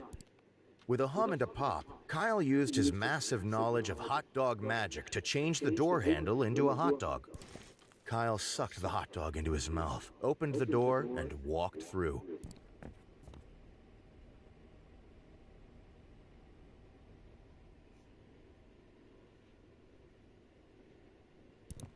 Kyle started looking around for anything he could use to make a hot dog stand. Kyle rooted around the scattered boxes and loose items. He Gonna run picked out up of time. buckets, pieces I was of wood, trying to rusty delay nails, and bits of string. changing outfit. Soon, he had enough loose items to be reasonably sure of being able to craft a stand that wouldn't fall over. Okay. Bedroom. Closet. Outfit. Kyle decided to... Hot dog suit. Kyle put on his hot dog suit. Chewing it. No. Kyle made his way to the street corner. After a long day of prep, Kyle took out his cart pieces and began to assemble them. See how it With a goes. little trouble, Kyle was able to finish constructing a serviceable hot dog stand. Kyle started to tear chunks out of the stand he had just constructed and shove them into his mouth.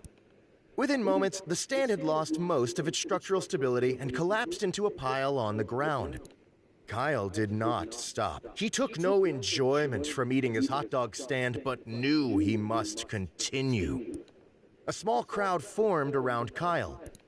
Kyle stopped eating. He slowly craned his neck to look at the people circled around him. Kyle knew he needed to impress the people gathered around him in order to sell hot dogs. Kyle forced a smile on his face and looked at his nearest to-be customer. Kyle's eyes were blank and without mirth. Kyle had chosen to grin at Tyler Rough and Gruff McPherson, which was a mistake. Tyler screamed to the heavens in an unbridled rage, raised both fists into the air, and slammed Kyle's face into the concrete. Tyler began curb-stomping Kyle with alternating feet, screaming endlessly. Kyle was confused. Something was familiar about this situation, like a whisper of a dream coming back after being hidden for many years. Still screaming, Tyler scooped Kyle into his mouth and swallowed him whole. And that's when Kyle remembered. Kyle was brought back to his time as a child. He spent his childhood in the yard finding sticks. He didn't eat. He had no family. Or did he have a family? Was there a kind mother behind him? A father coming home soon? A brother?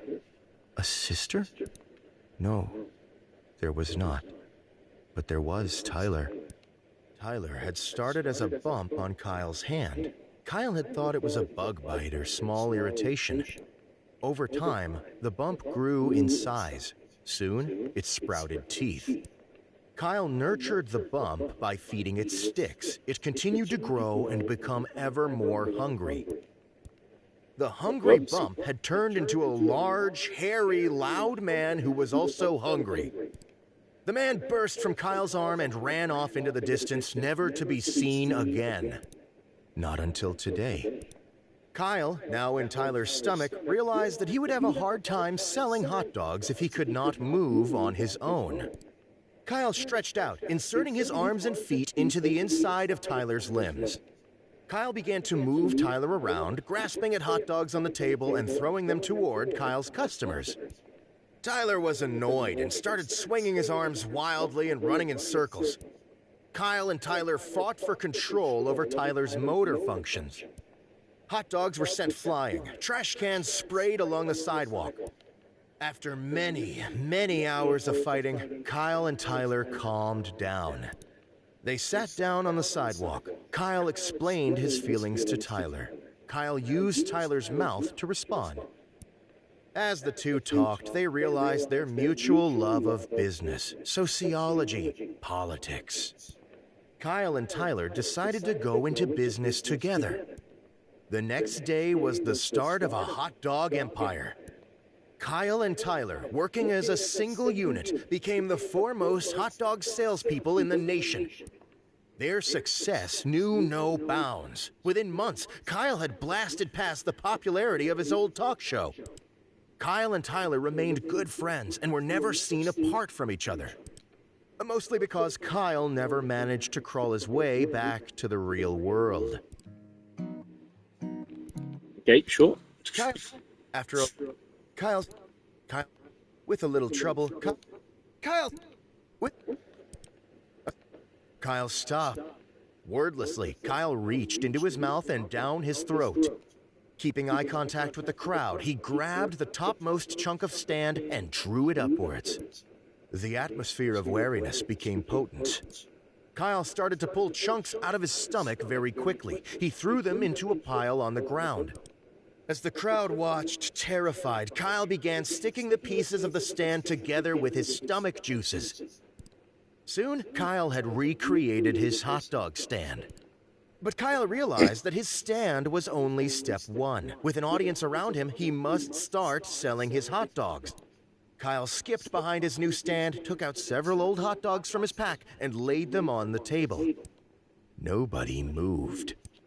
The hot dogs began spinning violently on the table and spitting flame. Kyle's stomach juices had acted as a catalyst to a festering chemical reaction inside of the food, making them unstable. One by one, the hot dogs started to balloon, doubling and tripling in size every second. Kyle tried to contain the hot dogs by smashing them with his fists. On contact, the hot dogs exploded with massive force, throwing the crowd backwards across the road. Dripping with hot dog pulp, Kyle made a realization about himself. For him, it wasn't about the hot dogs. It wasn't about the customers. It was about the adventure. Kyle left the ruins of his hot dog stand with a new purpose. He would follow the heart of adventure and not look back.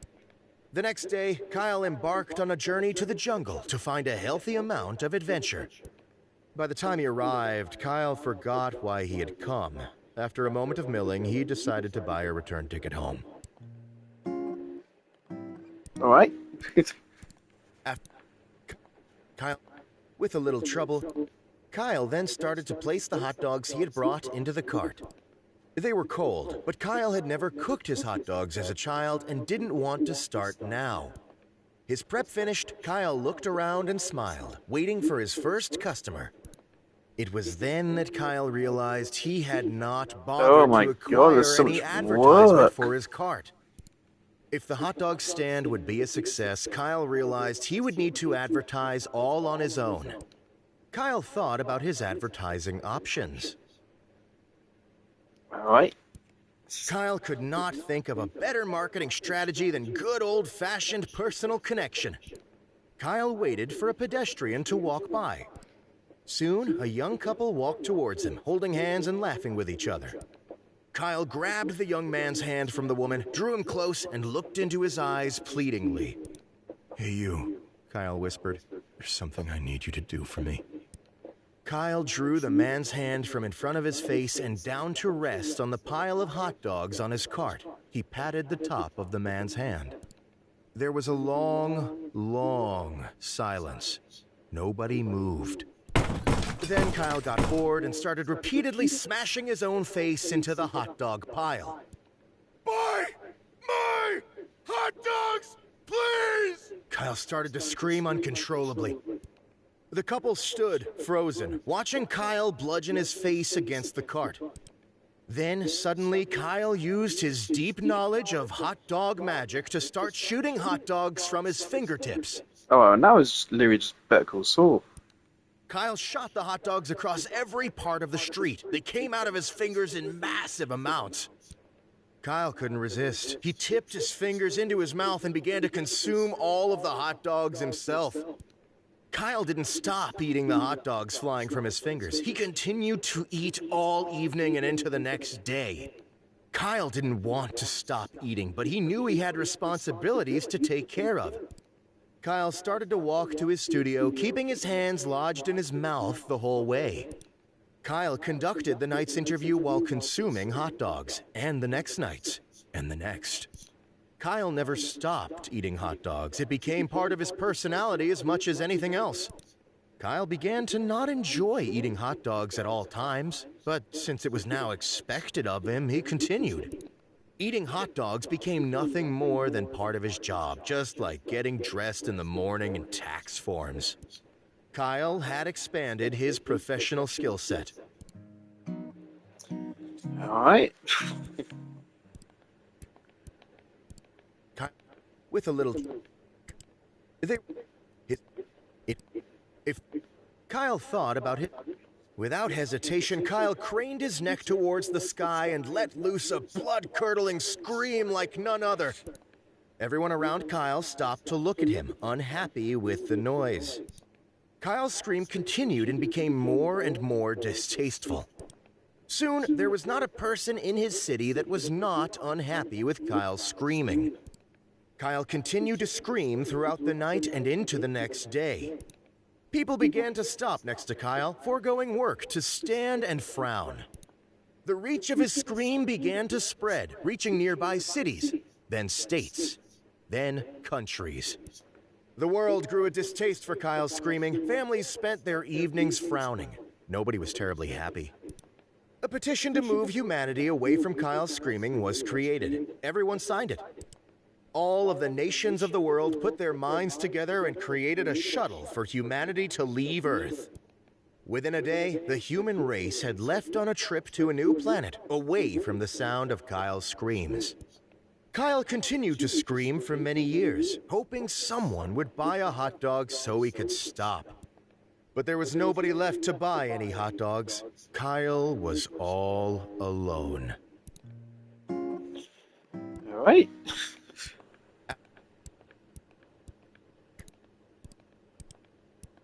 If Kyle figured that he would just get lucky and everything would work out okay. As people passed by, Kyle looked at them intently and grinned. Few noticed him. Those that noticed didn't stop. Soon, Kyle realized that in order to sell hot dogs, he needed to become more lucky. Kyle picked up his things and walked over to the local leprechaun pit. Leprechauns began crawling out of the depths and circled around Kyle. A single elder leprechaun stepped forward, twirling his beard with one finger. "What seeketh this man from the council of the leprechauns and disturb us from our slumber?" asked the leprechaun. Kyle spoke confidently. "I want to sell hot dogs." The leprechaun smiled and began stroking his chin. "Oh, yes, I understand." The leprechaun turned around. "We can give you what you search for, said the leprechaun. but be aware it will not come easily." Kyle paused, thinking about the offer. The leprechauns jumped onto Kyle's face and started force-feeding themselves to him. Kyle's eyes bugged out, and he started swirling around and waving his hands, but the leprechauns did not stop. Soon, Kyle had been force-fed every leprechaun in the pit. Kyle realized the leprechauns must have imbued him with their luck. Kyle rushed back to his stand, excited to try his new luck on hot dog sales. Kyle stood behind his hot dog cart and smiled. In fact, though, the leprechauns had been wrong. They had not imbued Kyle with their luck. Kyle had swallowed them needlessly. Kyle did not sell any hot dogs at his stand. Over the next couple weeks, Kyle hacked up leprechauns into the toilet every morning. Okay.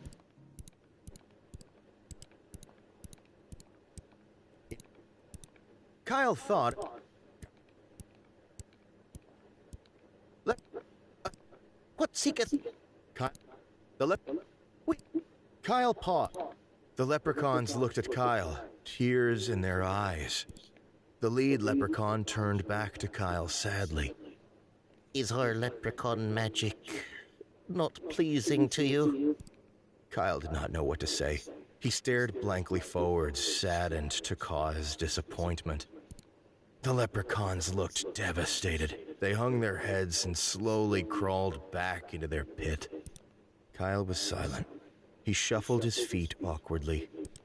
Then, in a moment of pure empathy, Kyle flung himself into the leprechaun pit. Kyle landed on top of the leprechauns, immediately squishing them all. Within a few short moments, Kyle had destroyed years of Irish history and legend. I think it's a good thing RT Game didn't find this route, I think. Kyle realized what had happened. He sheepishly crawled out of the pit and back to his apartment. He lay on his bed, staring at the ceiling. After several hours, Kyle decided to never try to change his career again. Geekus, I got a trophy. Kyle didn't get marketing for his hot dog stand. Terrific.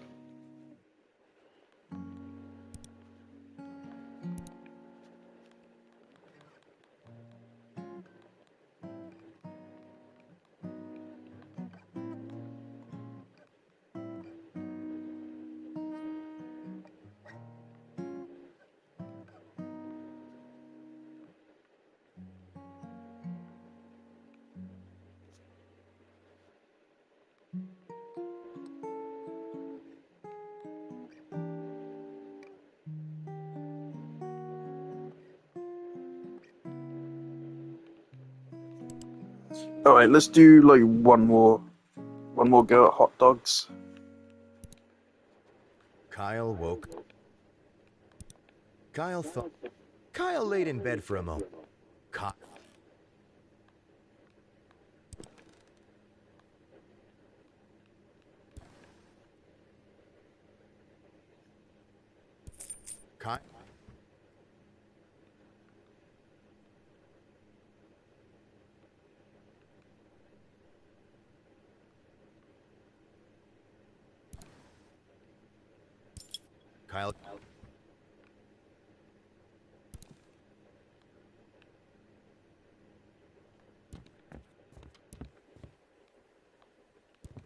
Kyle wanted to the pen instead of an assortment of Kyle.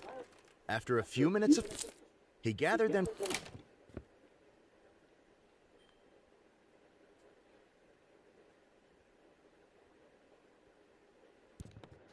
Fuck, where else just stand? Oh, it's behind a locked door. Right, let's go to a bedroom. Kyle decides. Kyle put up. Feel it wasn't enough. Kyle. Alright, so it gives you like 12 more hours.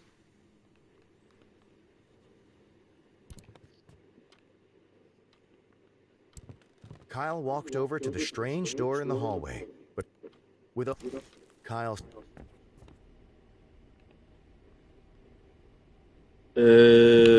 Hot dog stand. Kyle rooted. Soon he had enough. Kyle walked over to the strange door in the hallway, but with a Kyle. Supernatural artifact. Kyle stashed them. And get the claymore as well, why not? Kyle. Does this change anything? With a little trouble, Kyle. They were. If Kyle thought about his advertising. Okay, no, it doesn't change anything. Now you wither and then change jobs? No. Kyle.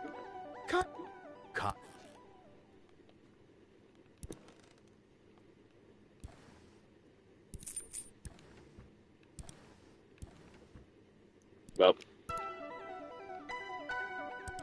Kyle.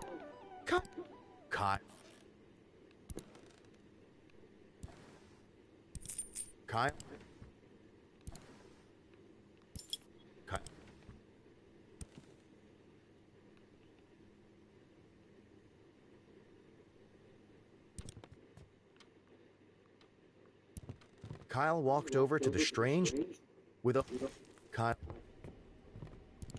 Kyle started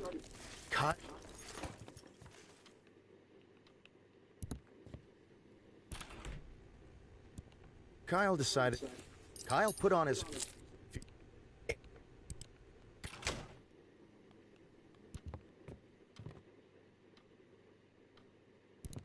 Kyle walked over to the strange door in the hallway.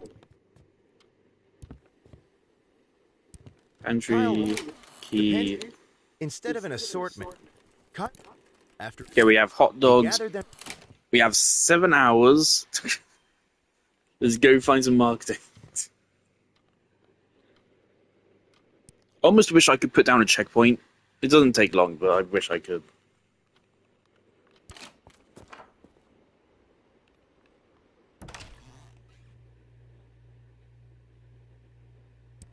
Kyle walked over to the attendant and gave her a big smile. Kyle walked to the desk and placed his pocket change on the table. "How much marketing can I get for this?" asked Kyle. The attendant looked at his offerings. Maybe like a piece of paper on the message board outside?" said the attendant. Kyle wordlessly purchased the flyer and walked out the door. Okay. Kyle made his way to the street corner. After a long day of preparation, Kyle felt very ready for his first outing as a hot dog salesman. Kyle started to unpack his things onto the corner of the street. Kyle took out his cart pieces and began to assemble them. With a little trouble, Kyle was able to. Kyle then started to place the. They were cold. His prep finished, Kyle looked around and smiled, waiting for his first customer. After a few minutes of waiting, one customer came to Kyle's stand. After a brief exchange of pleasantries, the customer bought 2 hot dogs and left, pleased. About 30 minutes later, 2 girls came over to the stand and bought 1 hot dog each. Over the next few hours, Kyle received a healthy handful of customers, each left with a hot dog and a smile. As evening fell, Kyle found himself to be just about sold out of hot dogs. Tired but pleased, Kyle closed his stand for the day and wheeled it home. Kyle had made a modest but livable amount of money at his hot dog stand that day. It would be hard, but if he kept his focus, he could make it work. Millions of fans were confused as to why Kyle hadn't shown up for his show that evening. But the few that had bought a hot dog from him understood. They knew that Kyle made a decent hot dog salesman.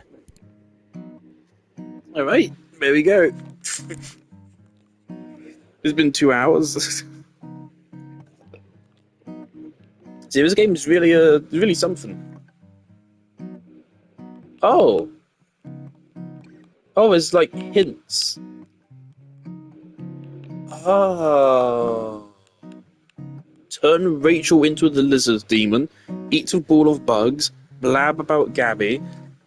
Okay, actually, no, I know how to do some of these. Alright, let's keep going, man.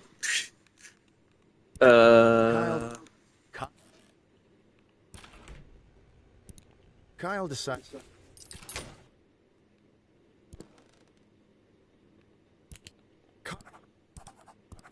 Kyle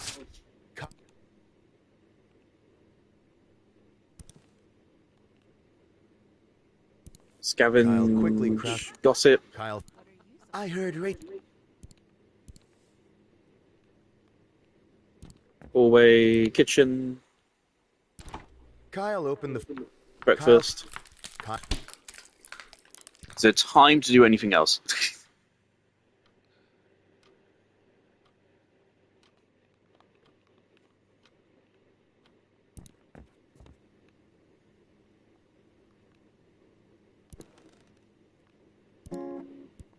Kyle hurried to the.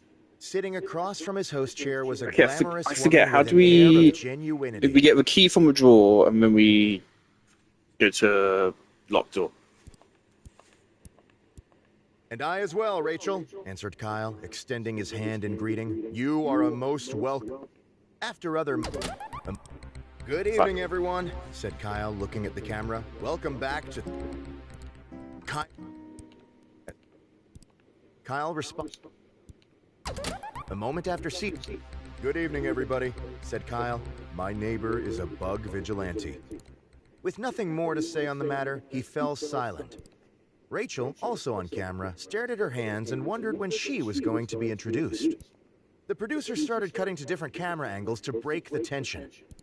Kyle continued to remain silent and stare forward blankly. After several minutes, neighbor Gabby walked out onto set. Hi, everyone, she said, smiling hollowly. My name is Gabby, and I'm not a bug vigilante. False. Kyle looked at Gabby and then returned to staring forwards. Gabby began to reply, but was interrupted by a bug-shaped intercom on her belt. Bug girl, It squawked. a robbery's in progress on East 3rd. Report immediately.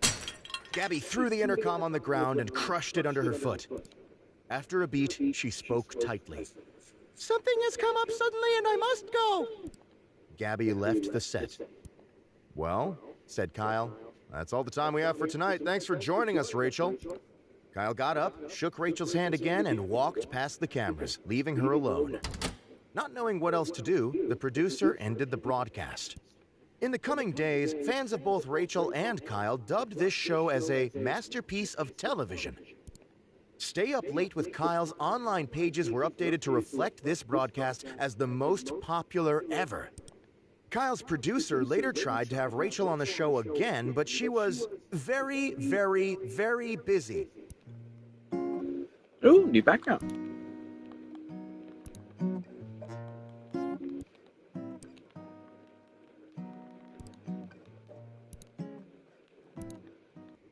Kyle woke up. All right, we're away. Kyle, Open the closet. Choose an Kyle outfit. decided Suit.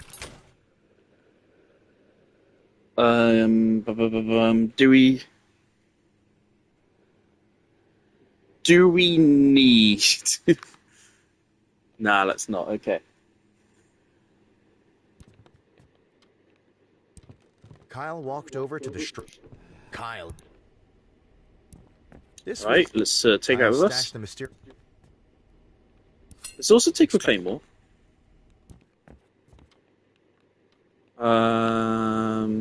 Kitchen. Kyle opened the fridge, intending. Kyle Right, we're dressed. We got everything. Oh, bedroom, Kyle scavenge, quickly crouched down on the bugs. Kyle's. Soon he had a Save for later. Kyle's.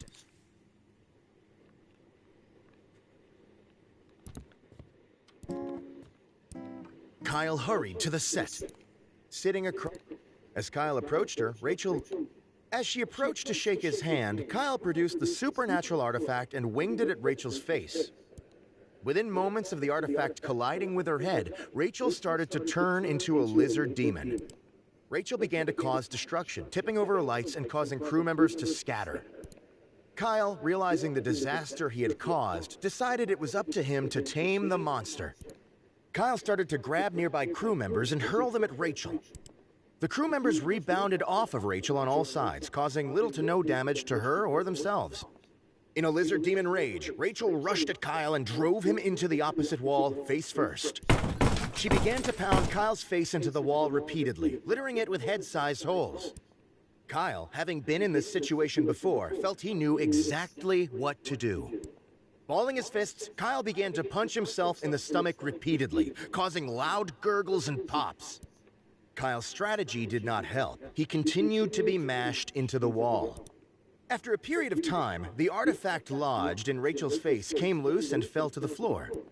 Rachel immediately turned into her normal human self. The studio, now in shambles, flicked to life. The broadcast had started automatically. Kyle, unable to move properly, became aware that the eyes of many were upon him. Kyle tried to address the audience, but instead spewed some mixture of breakfast phlegm and chunks of plaster. Kyle's spewing video became a very hot meme. Online personalities used it to express distaste about social issues. Teenagers sent it to each other about homework amounts. Rachel's broadcast was rescheduled for the following week. Fans complained about not being able to see Rachel's face as she wore protective headgear the entire time. All right. As Kyle approached, "Good evening, Kyle," she said, looking him in the eye. Kyle responded. And after a moment, "Good evening. Tonight, Kyle, well, knowing he had the eyes of millions. "Well, Rachel," said Kyle, "I wanted to show this to you." Kyle produced the ball of bugs he had accumulated from his bedroom floor. Rachel took several beats to figure out what Kyle was holding in his hands. A look of horror crossed her face. "Kyle, what on earth is that?" she asked. "Is it alive?" Maybe, said Kyle. "Here, watch this." Kyle, staring at Rachel, opened his mouth wide and slowly inserted the gooey ball of bugs. As Rachel watched, obviously unsettled, Kyle began to chew very slowly and intently. Attempting to swallow, Kyle coughed several times, covering Rachel in partially chewed bugs. Rachel sat, still shocked, processing what had happened. Kyle finished swallowing and opened his mouth to show that there were no bugs left. "Well, that was satisfying," he said, smiling widely at the camera. Rachel got out of her seat and left the studio. All right. As Kyle launched himself at the monstrous Rachel. In a great collision of flesh, Kyle rammed face first into the monster's stomach. Kyle continued to launch himself into Rachel's stomach with wild abandon. After several dozen collisions, small, insignificant bones in Kyle's body began to fracture. Kyle continued. Rachel began to lose stamina from the incessant damage Kyle was inflicting upon her. Kyle continued his assault. Nobody present could tell what parts of his body were bruised and what weren't. Eventually, in one well-placed lunge, the artifact embedded in Rachel's face popped out. Immediately, Rachel turned back into her normal human self. The studio, now in Kyle, unable to... Kyle tried to... No, it's the same thing. Alright. PlayStation, do you want to tell me how to get other endings? No. Reveal all objectives. Contract amnesia, introduce a bug puppets. Take Rachel on a trip through time, be Rachel's mother, take notice of Rachel, go back in time, give a gift of lards, Santa duties, futuristic weaponry, wisdom, gift of a neighbor, gift of nothing, spread Christmas cheer, release the elves. There's a lot. So there's just a description of every ending under the PlayStation Progress Tracker. That's cool.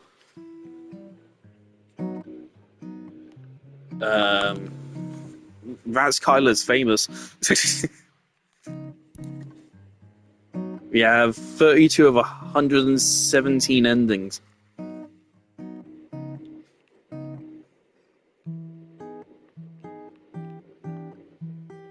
This game is carried by voice acting. The voice actor is really good. But to me, it is pretty funny, but it definitely wears off a little bit, especially when you need to... How many times you'll be going through the whole thing to get each ending. I feel like if you try to get each ending, the game is not fun anymore. Ironically, this game is just more fun if you just fuck about, and whenever you discover something new, you just go with that. Again, I definitely do think there's like a game for streamers. But if you actually try to complete the game, I feel like the further you get into the game, the less fun it is, I feel. But it is funny. It's pretty funny. Yeah, very well voice acted.